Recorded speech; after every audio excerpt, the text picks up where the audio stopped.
Hello everyone, I am Sarvesh Kumar going to discuss about the five kingdom classification which is the given by the R.H. Whitaker. Five kingdom system से start करने से पहले मैं इससे पहले जो classification हुए थे जैसे two kingdom system three kingdom system उसके बारे में थोड़ा सा डिस्कस करना चाहूँगा।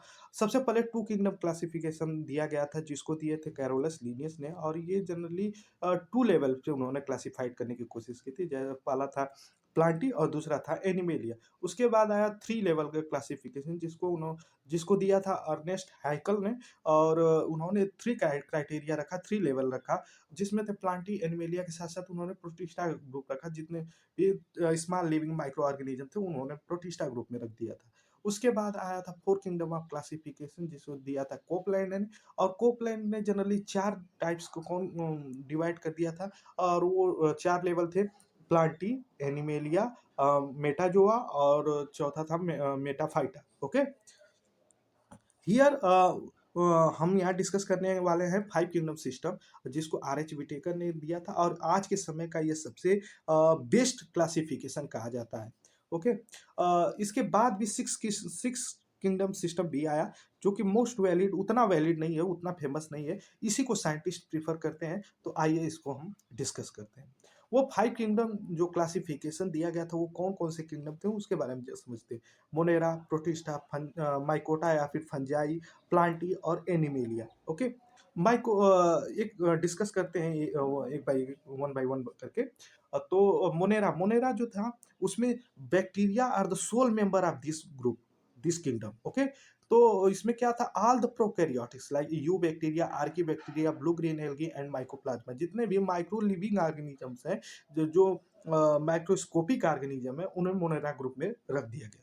उसके बाद आता है प्रोटिस्टा ग्रुप। प्रोटिस्टा ग्रुप में क्या, kingdom of the unicellular organism like diatoms, protozoa, slime moulds, euglenoids. Slime moulds को यहाँ पे फाल्स फंजाई कहा जाता है। क्यों कहा जाता है? क्योंकि इसकी जो सेल वॉल है वो एब्सेंट होती है, नॉन माइसीलियल फॉर्म में होते हैं, यूनिसेल्युलर ऑर्गेनिज्म होते हैं, इसलिए इनको फाल्स फंजाई कहा जाता है। जबकि ये तीनों पॉइंट्स जो है कि माइकोटा के जितने भी ऑर्गेनिज्म है वो उसको फुलफिल करते हैं, लेकिन यहाँ पे जो स्लाइम माउल्ट से ये फुलफिल नहीं करता। इसकी वजह से केवल सेप्रोफिटिक नेचर की वजह से इसको थोड़ा सा लिंक किया जाता है, लेकिन ये माइकोटा के ग्रुप में रखने लायक है नहीं। इसलिए साइंटिस्टों ने इसको प्रोटिस्टा ग्रुप में ही रखा। Okay, now next is the mycota. Mycota is the saprophytic organism. As you all know, they work in the decomposer in the nature और ये बहुत ही बहुत important रोल प्ले करते हैं। These are the multicellular decomposers. Okay, now next is the planting. As you all know, that is the main producer on the earth is the plant.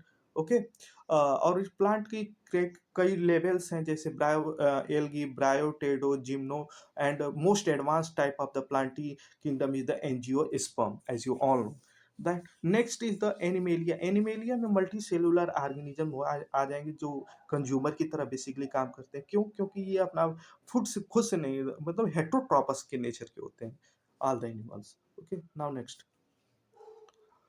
ये chart जो है कि एनसीईआरटी में mention है और इस चार्ट के बेसिस पे हम ईच लेवल पे जितने भी ऑर्गेनिज्म हैं उनको अच्छे से डिफाइन कर सकते हैं और कोई भी अननोन ऑर्गेनिज्म को उठा के उसकी जो बेस्ट क्लासिफिकेशन होगा उसके जगह पे हम पुट कर सकते हैं। आइए इसको समझते हैं, फिर हम बताते हैं कि कैसे कोई ऑर्गेनिज्म को उस स्पेसिफिक लेवल में जाके फिट कर सकते हैं।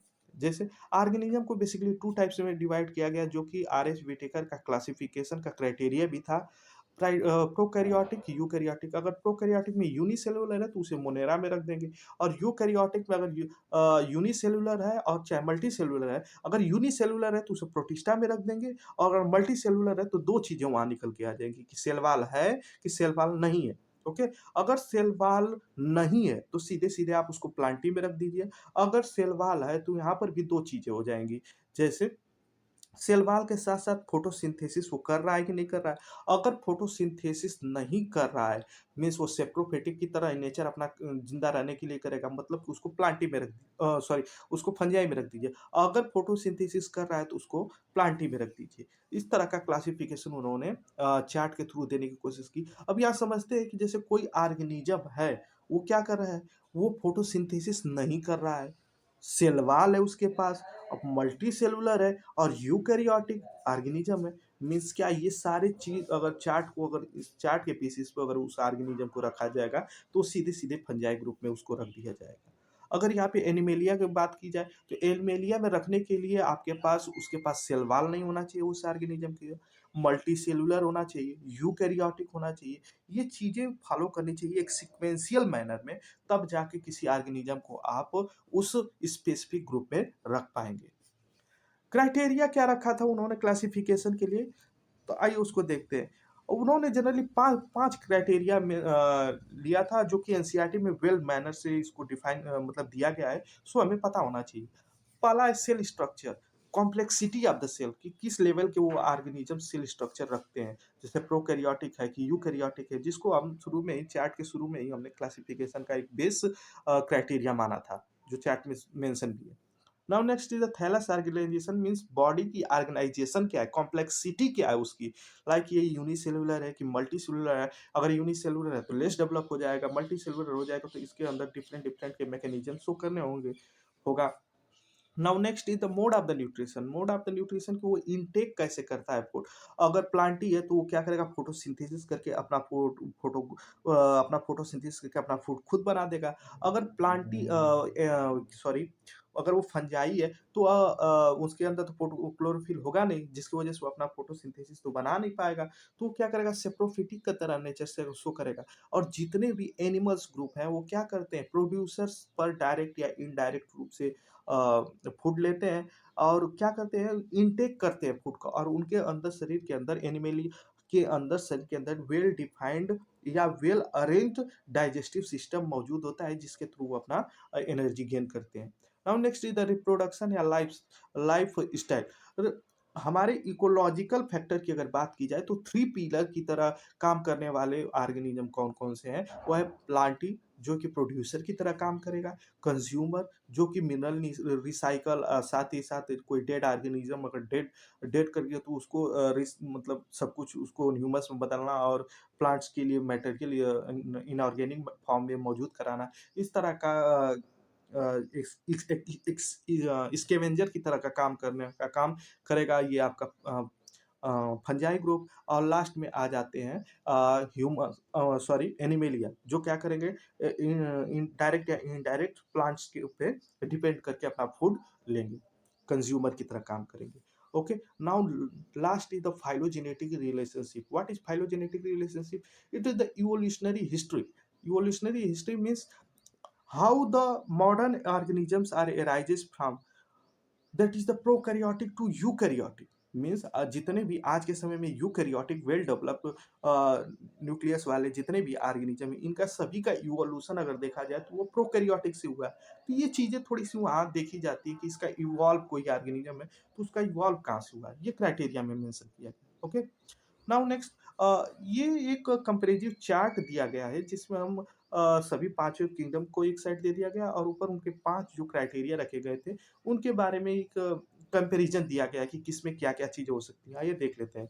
मोनेरा मोनेरा प्रोकैरियोटिक होना चाहिए, न्यूक्लियर सेल या फिर न्यूक्लियर एनवेलोप एब्सेंट होना चाहिए, नॉन सेलुलोज होना चाहिए, सही बात है। ऑटोट्रॉप्स होना और हेटेरोट्रॉप्स होना चाहिए, क्योंकि मोनेरा का वास्ट वैरायटी साइनोबैक्टीरिया है, कुछ अदर टाइप के बैक्टीरिया हैं जो फोटोसिंथेसिस कर लेते हैं। ओके, मल्टी सेलुलरिटी तो भाई एब्सेंट होगी क्योंकि ये कहाँ उतना वेल डेवलप है। तो प्रोटिस्टा बुनेरा में हुआ, फिर प्रोटिस्टा में यूकैरियोटिक होना चाहिए उनका सेल टाइप। दूसरा चीज़ कि ये सेल वॉल इन पर होना चाहिए, ठीक है? प्रेजेंट इन सब फॉर्म उसके सेल वॉल भी कुछ-कुछ होना चाहिए। फोटोसिंथेसिस और हेटेरोट्रॉपिक हो तो भाई लास्ट इनका भी वाइड ग्रुप है, मतलब वाइड वैरायटी है, तो ये सब चीज़ें होनी चाहिए। प्रेजेंट इन मोस्ट फॉर्म में भी होना चाहिए, ये कई फॉर्म में भी प्रेजेंट होते हैं। फंजाई की बात की जाए तो यूकैरियोटिक होने चाहिए, सेल वॉल होना चाहिए, काइटिन जो इनके सेल वॉल है सॉरी, जो सेल वॉल है वो काइटिन की बनी होती है और जो इनकी न्यूक्लियस होती है वो वेल डेवलप होती है या फिर प्रेजेंट होती है कह सकते हैं। एब्जॉर्बी हेटेरोटॉप्स, भाई एब्जॉर्बी हेटेरोटॉप्स होंगे ही क्योंकि इनके अंदर फोटोसिंथेसिस नहीं है और अपना फूड लेने के लिए डेड ऑर्गेनिज्म या फिर कहीं भी अपने होस्ट पे वहाँ से ये इनटेक करते हैं, ठीक है? प्रेजेंट इन मोस्ट फॉर्म, अलग-अलग इनके फॉर्म में मौजूद होते हैं। अगला बात की जाए प्लांटी का, प्लांटी यूकैरियोटिक टाइप का हो जाएगा, न्यूक्लियर इन्वेलप जो होता है वो प्रेजेंट होगा, सेलुलोज और पॉलीसेकेराइड होंगे। साथ ही साथ ये फोटोसिंथेसिस तो करेगा, इसका मेन कैरेक्टरिस्टिक्स है। और साथ ही साथ अगर देखा जाए तो ये डिफरेंट डिफरेंट फॉर्म में होता है, जैसे एल्गी, ब्रायो, टेडो, जिम्नो, एनजीओ। एनिमेलिया की बात की जाए तो यूनिसेलुलर होंगे, न्यूक्लियस न्यूक्लियर न्यूक्लियो प्रेजेंट होगा। और सेल वॉल की बात की जाए तो वो एब्सेंट होगा, जो कि मेन कैरेक्टरिस्टिक्स हो जाता है एनिमल सेल्स का।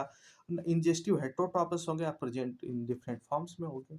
Okay, now next advantage of the five kingdom of classification. Advantage क्या है, ठीक है। तो पहला देख लेते हैं, जो separation of the prokaryotes in separate kingdom of Monera as prokaryotes differ from all the other organism in genetic, cellular, reproductive and physiological organism. अगर इससे पहले के क्लासिफिकेशन में हम जाएं तो हम देखते हैं कि जो जितने भी प्रोकैरियोटिक ऑर्गेनिज्म थे और यूकैरियोटिक माइक्रो ऑर्गेनिज्म, प्रोकैरियोटिक और यूकैरियोटिक माइक्रो ऑर्गेनिजम्स जितने भी थे, सबको उठा के मोनेरा ग्रुप में रख दिया गया था। लेकिन इस क्लासिफिकेशन, फाइव किंगडम क्लासिफिकेशन के आने की वजह से चीज़ों को अलग किया गया, जैसे प्रोकैरियोट्स को अलग कर दिया गया और यूकैरियोट्स को अलग कर दिया गया, यानी मोनेरा में केवल प्रोकैरियोटिक मेंबर्स मौजूद होंगे। ओके, चूंकि एक अलग अलग स्टेज बना देने से चीज़ें आसानी से स्टडी करने लायक हो जाती हैं। और next is fungi has the never been related to plant. They have their own biochemical, physiological, structural organization. Separation of the fungi into the separate kingdom was another advantage. सही बात है, फंजाई को हमेशा अलग ही रखना पड़ेगा, क्योंकि फंजाई कोई भी कैरेक्टरिस्टिक्स प्लांट के जैसे नहीं शो करती है। जबकि पहले के जितने भी क्लासिफिकेशन थे उसमें सभी को फंजाई को उठा के प्लांटी में रख दिया गया था। लेकिन अगर देखा जाए मेन जो कैरेक्टरिस्टिक्स है प्लांट का, फोटोसिंथेसिस, वही ये कंट्राडिक्ट कर रहा है फंजाई। इसलिए फंजाई को भी अलग किंगडम रखना बहुत ज़रूरी था, जो कि आर एच विटेकर ने ऐसा किया और यही उनकी ब्यूटी भी निकल के आई उनके क्लासिफिकेशन की। नाउ नेक्स्ट देख लेते हैं सम डिसएडवांटेज या फिर drawbacks you can say that. Virus, wired और लाइकेन, इन तीनों के लिए उन्होंने अपने क्लासिफिकेशन में कोई जगह नहीं दी, जो कि एक मेजर ड्रॉबैक निकल के आ जाता है। Archaebacteria differ from bacteria in structure, composition and physiology.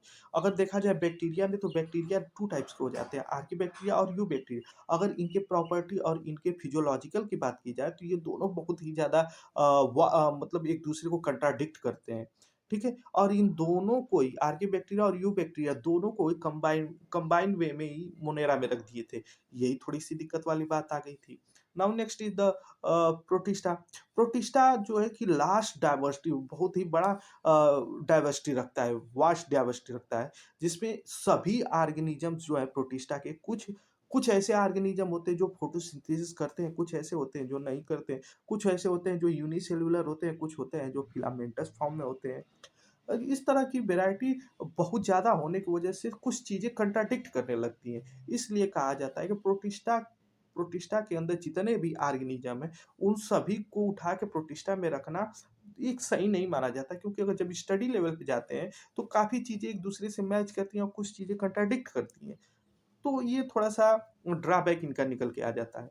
अब अगला देखते हैं, unicellular algae are kept in the kingdom protista, whereas the algae like multicellular like kingdom Plantae, but कर लेते हैं यूनिसेल्युलर एल्गी के बारे में।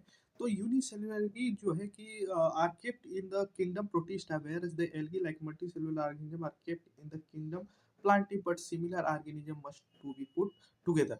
हियर ये बात कही गई थी कि जो यूनिसेल्युलर एल्गी हैं वो बेसिकली शो करती हैं फोटोसिंथेटिक नेचर, और फोटोसिंथेसिस के जरिए वो अपना फूड खुद बनाती हैं। लेकिन यहाँ पे क्या था कि ये बिहेवियर शो करती हैं प्लांट की तरह। तो इसको क्या करना चाहिए था इनको कि यूनिसेल्युलर एल्गी को प्लांट की कैटेगरी में कहीं समराइज करना चाहिए था या रखना चाहिए था। लेकिन इन्होंने क्या किया कि यूनिसेल्युलर एल्गी को उन्होंने उठा के प्रोटिस्टा में रख दिया। चूँकि ये एक ये भी एक मेजर ड्रॉबैक दिखा देता है। चूँकि ये सारी चीज़ें ड्रॉबैक की कैटेगरीज़ में हैं, तो ये चीज़ें हैं। Now next is thank you. Okay, now next is thank you. I hope everything will be clear. So once again, thank you.